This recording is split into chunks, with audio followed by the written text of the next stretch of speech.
In the evening at Piana, the colors in which sea and sky mingle seem to have been stolen from some artist's palette.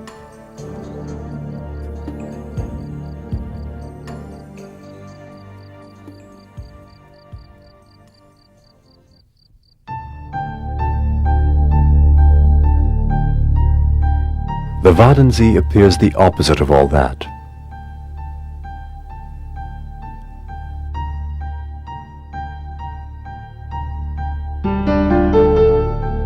To begin with, it is defined by negation.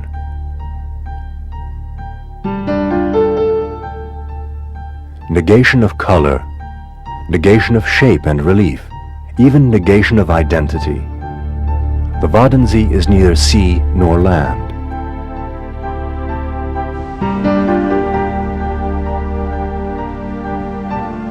As for its nationality, it borders 3 countries along 450 kilometers of coastline: Denmark, the Netherlands, and Germany.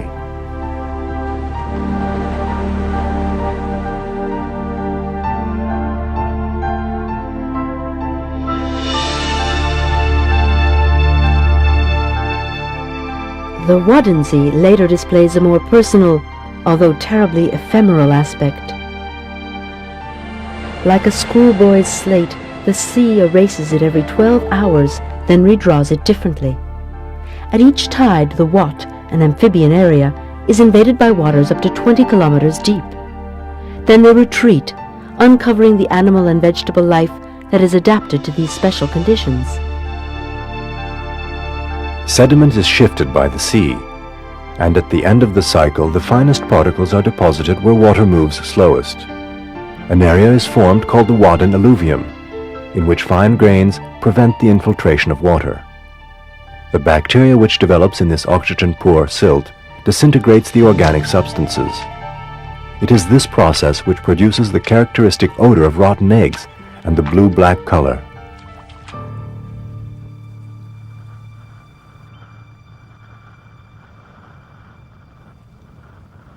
At the other end of the food chain, hundreds of seabirds benefit from this habitat, which is one of the most productive on Earth.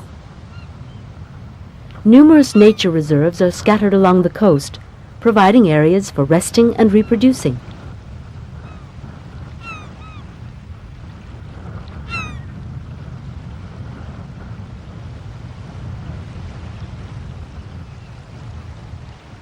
Once it reaches adulthood, the shelled duck no longer needs to dive to protect itself from the voracious seagulls. When out hunting for insects or shellfish, its colorful plumage and red beak stand out against the monotony of the environment.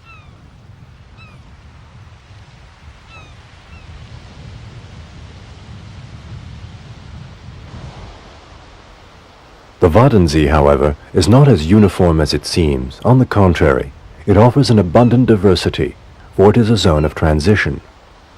Among the conditions required for its creation, a flat hinterland is indispensable.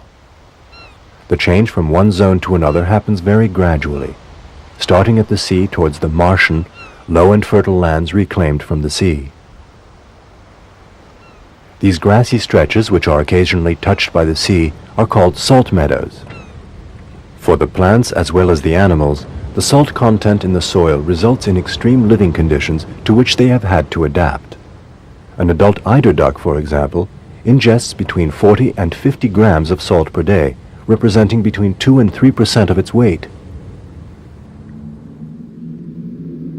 The livestock which graze in the salt meadows do not ingest such a high percentage of salt, but their flesh does have a particular taste. The meat of the Brent goose is prized because it's herbivorous. This presents a problem, however, for after a flock of hundreds of Brent geese fall upon a meadow, it takes several weeks for the grass to grow high enough for livestock to graze.